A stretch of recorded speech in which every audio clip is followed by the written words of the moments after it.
नमस्कार, जय श्री राम। आप सभी का हमारे YouTube चैनल पर हार्दिक स्वागत व अभिनंदन है। बाबा विश्वनाथ से प्रार्थना है कि बाबा विश्वनाथ आप सभी का मंगल करें और आप सभी को स्वस्थ रखे, दीर्घवान बनाएं, धनवान बनाएं।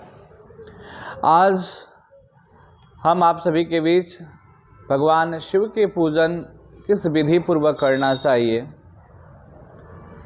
व सोमवार की पूजन में या नित्य की जो पूजन हम करते हैं भगवान शिव की, शिव परिवार की, उसमें क्या कुछ विशेष चढ़ा सकते हैं और क्या कुछ शास्त्रों में शास्त्रमत है पुष्प आदि को चढ़ाने का और क्या कुछ निषेध बताया गया भगवान शिव को अर्पण करने का। इन्हीं तमाम विषयों पे आज हम सब चर्चा करेंगे। तो आप सभी से मेरा निवेदन है कि अभी तक आप हमारे YouTube चैनल से नहीं जुड़े हैं तो कृपया अत्यधिक संख्या में आप हमारे YouTube से जुड़े और आप अपना अत्यधिक प्यार हमें दें। देखिए, सर्वप्रथम बता दें, पूजन पाठ भाव की चीज़ें हैं। जितना ही भावपूर्वक, नम्रतापूर्वक हम भगवान की उपासना करते हैं, कहीं ना कहीं भक्ति मार्ग हमारे लिए उतना ही सरल हो जाता है। तो ऐसे में जितना ही शुद्धता और पवित्रता के साथ किसी भी देवी देवता का अगर आप उपासना करते हैं तो निश्चय ही शीघ्र ही फल की प्राप्ति होने का चांस रहता है, लाभ मिलता है। देखिए, आप सभी को पता है भगवान शिव को भोला कहा गया है। वाकई भगवान शिव जो है अपने भक्तों के लिए भोले हैं। जो व्यक्ति भगवान शिव को श्रद्धा भाव से जल भी अर्पण कर दे, अक्षत कोई भी एक जो भगवान शिव को प्रिय है, कोई भी एक वस्तु प्रिय रूप से, भाव रूप से अगर उनको अर्पण कर दे, उतना ही से भगवान प्रसन्न हो जाते हैं, भगवान शिव प्रसन्न हो जाते हैं। शास्त्रों में कहा गया है क्षणिक प्रसन्ना क्षणिक रुष्टा, मतलब क्षण भर में प्रसन्न भी हो जाते हैं और क्षण भर में अपने भक्तों से रुष्ट भी हो जाते हैं। तो देखिए, सबसे पहले हम आपको पूजन की विधि बताने से पूर्व बता दें कि आपको पूजन के थाली में क्या क्या आपको लेके जाना चाहिए। तो जैसा कि आप सभी सुबह स्नान आदि से निवृत्त होकर अपने पूजन के थाली में अक्षत, प्रयास ये करें जो अक्षत आप भगवान को अर्पण करते हैं वह खंडित ना हो, टूटा हुआ ना हो। तो ऐसा साबुत अक्षत रखें और रोली, हल्दी, अगर आपको पीला चंदन मिले तो पीला चंदन, भस्म और दुर्वा, बिल्वपत्र, भांग, धतूरा, शमी पत्र के साथ जो है अनेकों प्रकार के पुष्प बताए गए हैं, जो अभी हम आपको आगे अपने इस वीडियो में बताएंगे। लेकिन मुख्यतः यह जो पुष्प है यह आपको आसानी से उपलब्ध हो सकता है। आप नीलकंठ का भी पुष्प ले सकते हैं, भगवान को बहुत ही प्रिय है नीलकंठ का पुष्प, नीलकमल जिसको बोलते हैं, अपराजिता भी बहुत जगह उसको बोला जाता है। तो यह पुष्प भी भगवान को बहुत प्रिय है। यह पुष्प भी अगर आपको मिले तो आप यह पुष्प ले सकते हैं। श्वेत आकड़ा का पुष्प ले सकते हैं, भांग धतूरा ले सकते हैं। तो यह पूजन की सामग्री, साथ में आपके पूजन की थाली में धूप हो, दीप हो और नैवेद्य के रूप में आप प्रभु को जो अर्पण करना चाहें वह आप नैवेद्य ले सकते हैं। ऋतु फल रख सकते हैं अपने पूजन की थाली में। इन सारी सामग्रियों को लेके आप भगवान शिव के मंदिर जाएं व घर में अगर आपके शिवलिंग हो तो उनके निकट बैठकर, आसन पर बैठ के भगवान को सबसे पहले गणपति आदि शिव परिवार को, गणेश जी, गौरी माँ को, कार्तिक जी को, नंदी जी को, नागराज को, शिव जी को सबसे पहले जल से स्नान कराएं। जल से स्नान कराने के पश्चात आप इन सभी को पंचामृत से स्नान कराएं। अगर पंचामृत नहीं है तो आप दूध में शक्कर या शहद डाल के स्नान करें। ऐसा करने से भगवान शिव जो है शीघ्र ही प्रसन्न हो जाते हैं। और अगर हो सके तो पंचामृत से भगवान शिव को स्नान कराएं। ऐसा करने से विशेष महत्व है बताया गया है और अनेकों प्रकार के इसके लाभ भी हैं। तो उपलब्ध हो सके तो नित्य भगवान शिव को जल के स्नान के बाद पंचामृत से स्नान कराएं और फिर पुनः जल से इनको स्नान करा दें। और फिर सभी देवी देवताओं को, जो गणपति आदि शिव परिवार है, शिव जी के गढ़ है, गणपति आदि देव जो है, उन सभी को वस्त्र अर्पण करें, कलावे का वस्त्र चढ़ाए और फिर सबके मस्तक पे आप पीला चंदन लिए हैं तो पीला चंदन का तिलक करें। भगवान शिवलिंग के ऊपर आप जो है ओम या राम शब्द लिख सकते हैं, त्रिपुंड बना सकते हैं।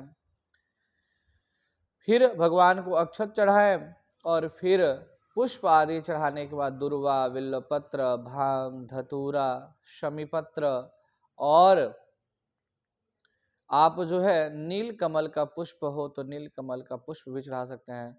शास्त्रों में धतूरे के फल को भी, पत्ते को भी, आंकड़े के फल को भी और पत्ते को भी चढ़ाने का विधान बताया गया, तो वह भी आप चढ़ा सकते हैं। इससे भी भगवान शिव शीघ्र प्रसन्न होते हैं। अब हम बात करते हैं इसके बाद क्या करना है, तो धूप दीप दिखा के भगवान को भोग लगाना है, नैवेद्य अर्पण करना है और फिर बैठ के मंदिर में शिव चालीसा का पाठ करना है।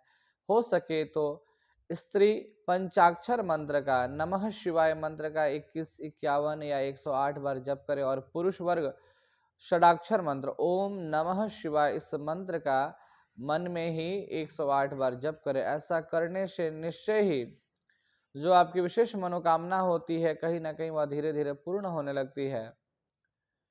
और कुछ विशेष कामना हो तो उस विशेष कामना के विहित आप जो है भगवान शिव के दरबार में बैठकर शिव मानस स्तोत्र का पाठ कर सकते हैं, व दारिद्र दहन स्तोत्र का पाठ कर सकते हैं, शिव चालीसा का पाठ कर सकते हैं, शिव तांडव स्तोत्र का पाठ कर सकते हैं। इस प्रकार के भगवान शिव के जो प्रिय प्रिय स्तोत्र हैं उन प्रिय स्तोत्रों को आप भाव विभोर होकर भगवान को श्रवण कराएं। ऐसा करने से जो विशेष आपकी कामना होगी शीघ्र ही उसका लाभ आपको मिलने लगेगा। अब हम बात करते हैं शास्त्रों में कुछ वस्तुओं को लेके वर्णन बताया गया कि किन किन वस्तुओं को चढ़ाने से क्या कुछ लाभ मिलता है। तो हमारे नित्य कर्म की बुक है जिसमें दिया गया है कि 10 सुवर्ण माप के बराबर आप यानी सुवर्ण दान का जो फल है वह सिर्फ एक आंकड़े के फूल को चढ़ाने से मिल जाता है। अगर आप भगवान शिव को भावपूर्वक एक आंकड़े का पुष्प चढ़ाते उससे सुवर्ण दान का फल का विधान बताया गया है। और वही 10,000 आग के पुष्पों की अपेक्षा एक कनेर का फूल का महत्व बताया गया। अगर आप 10,000 आंकड़े के पुष्प को चढ़ाते हैं या एक कनेर का पुष्प चढ़ाते हैं तो इन दोनों का फल एक ही है, एक समान है। तो कनेर का पुष्प भी कहीं ना कहीं बहुत ज्यादा उत्तम है भगवान शिव को अर्पण करना। जिस स्त्री के विवाह में विलंबता हो रहा हो भगवान शिव को पीले कनेर का पुष्प, कनेर में भी कई प्रकार की प्रजातियां होती हैं, तो पीला कनेर का पुष्प का हार भगवान शिव को अर्पण करती हैं प्रदोष के दिन, गुरुवार के दिन व सोमवार के दिन, तो निश्चय ही शीघ्र वैवाहिक सुख का लाभ मिलता है। व वैवाहिक जीवन में भी अगर समस्या हो, संतान सुख में भी समस्या हो, तो वह भी व्यक्ति कहीं न कहीं पीला कनेर भगवान शिव को अर्पण कर सकते हैं। इससे उनको वैवाहिक सुख में भी, गृहस्थ जीवन में भी मधुरता आएगा और साथ ही साथ संतान का जो है सुख उस व्यक्ति को प्राप्त होगा। अब बात करते हैं कि 1000 कनेर के फूल चढ़ाने के बराबर एक बिल्वपत्र को चढ़ाने का फल बताया गया है। यानी कि 1000 कनेर से भी बढ़कर एक बिल्वपत्र है और 1000 बिल्वपत्र की अपेक्षा अगर आप एक चिड़चिड़ा यानी अपामार्ग का पुष्प अगर आप चढ़ाते हैं तो वह उसके बराबर है। और 1000 कुश के फूल के बराबर जो है एक समीपत्र चढ़ाने का विधान बताया गया है।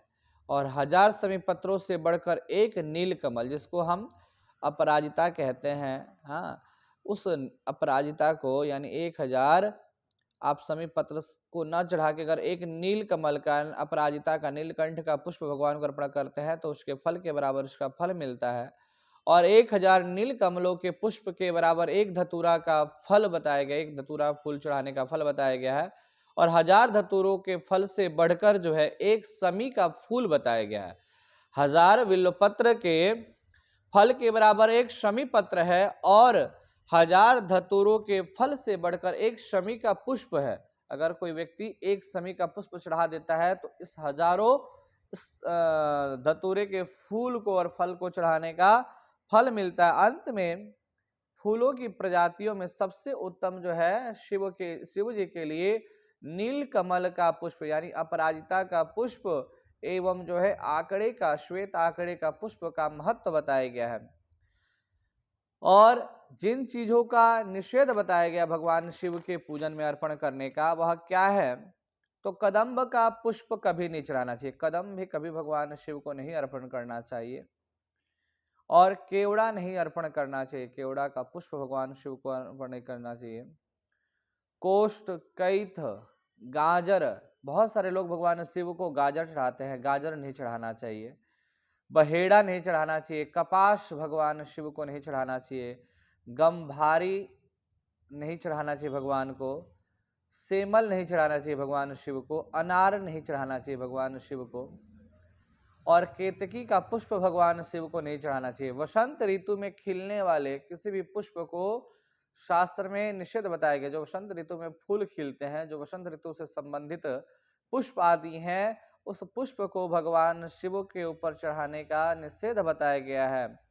और विशेष रूप से भगवान शिव के जो है शिवलिंग पे गाजर और वसंत ऋतु से संबंधित जो पुष्प आदि हैं, केतकी के पुष्प हैं, अनार है, सेमल है, यह विशेष रूप से निषेध बताए गए हैं। तो कहीं ना कहीं अगर आप भगवान शिव को यह सामग्री चढ़ाते हैं, केवड़ा या केतकी का पुष्प या अनार या गाजर या कपास, तो इन सब चीजों से कहीं ना कहीं आपको बचना चाहिए। अन्यथा आपका पूरा पूजन का फल जो है क्षीण हो सकता है, नष्ट हो सकता है। तो आज के इस वीडियो में इतना ही। मिलते हैं किसी नए वीडियो के साथ। तब तक के लिए आप सभी को मेरा नमस्कार। जय श्री राम।